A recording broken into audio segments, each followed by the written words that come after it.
À 15-16 ans, on se dit toujours, bah, c'est pas grave. Puis quand je vais devenir adulte, à 18 ans, tout ça s'efface, ce qui est totalement faux. Cette capsule-là permet vraiment de connaître les lignes, les limites. Ce qui est important là-dedans, c'est surtout de bien comprendre les conséquences lorsqu'on pose des gestes ou on enfreint la loi au Québec.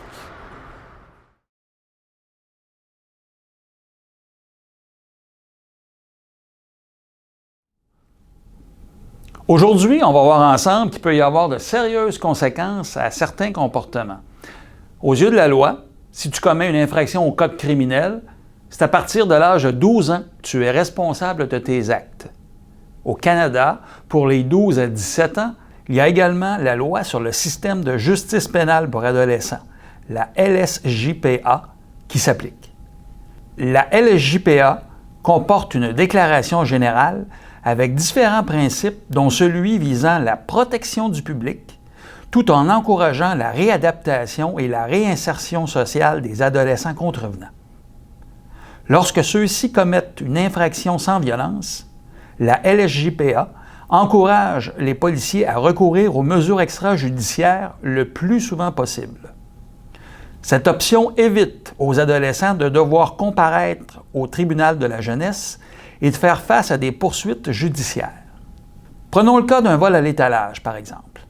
Cette infraction appartient à la liste des infractions qui sont admissibles à des mesures extrajudiciaires. Après avoir vérifié ça, les policiers vont ensuite se poser des questions comme « L'adolescent reconnaît-il le caractère inapproprié de son geste? S'engage-t-il à ne pas récidiver?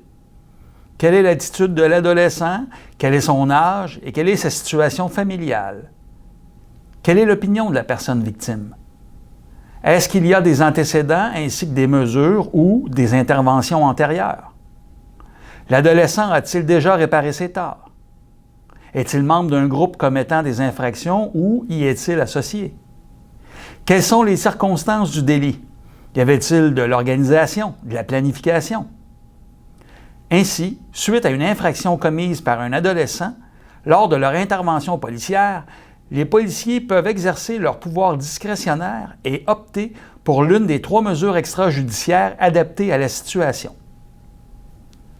Si l'infraction commise par l'adolescent n'appartient pas à la liste des infractions admissibles à des mesures extrajudiciaires, les policiers feront une demande d'intenter des procédures judiciaires devant le tribunal de la jeunesse. Plusieurs personnes croient qu'un dossier d'adolescent contrevenant, ça s'efface à l'âge de 18 ans. Ce n'est pas le cas. En fait, ça dépend de plusieurs facteurs. Quel type d'infraction a été commise? Quel âge avait l'adolescent au moment de la situation? À quel moment le juge a-t-il prononcé sa peine? Combien de temps s'est-il écoulé depuis? La période pendant laquelle l'adolescent contrevenant possède un dossier varie selon la façon dont il a été traité. Si on regarde au bas du tableau, à partir du prononcé de la peine par le juge, il s'écoule généralement entre 3 à 5 ans avant que le dossier ne devienne inaccessible et soit détruit. Il est donc fréquent que pour plusieurs personnes, lors de leur passage à l'âge adulte, leur dossier d'adolescent contrevenant est encore existant et accessible. Et que se passe-t-il si à 18 ans ou plus, tu es déclaré coupable d'une autre infraction alors que ton dossier d'adolescent est accessible? Eh bien, ton dossier d'adolescent deviendra alors un casier judiciaire, un dossier criminel. Contrairement aux adolescents contrevenants, la destruction du dossier criminel d'un adulte n'est pas automatique. Les adultes doivent avoir purgé les peines qui leur ont été imposées et payer les amendes qu'ils ont reçues. Avant de pouvoir présenter une demande de pardon, les adultes ont aussi une période d'attente qui varie selon la gravité de leurs infractions, soit de 5 à 10 ans. Si tu désires en apprendre plus, consulte le site d'Éducalois.